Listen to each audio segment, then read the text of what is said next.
Kalau saya simpan emas dalam akaun Gap Public Gold, kena bayar zakat juga ke? Jawapannya, emas dalam akaun Gap tu bukannya nombor atas kertas, tapi adalah emas fizikal yang sebenar.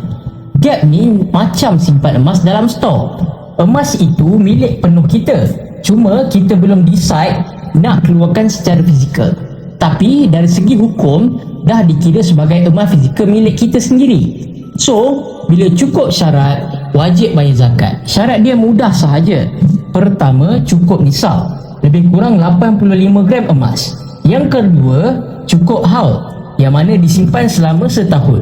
Contoh mudah, kalau kita simpan 100 gram emas termasuk dalam akaun Gap dan dah cukup haul, kita kena bayar zakat 2.5% dari jumlah nilai semasa emas tu.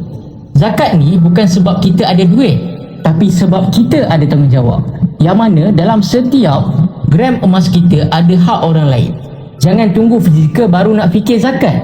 Dalam akaun Gap tu pun dah kena ambil kira.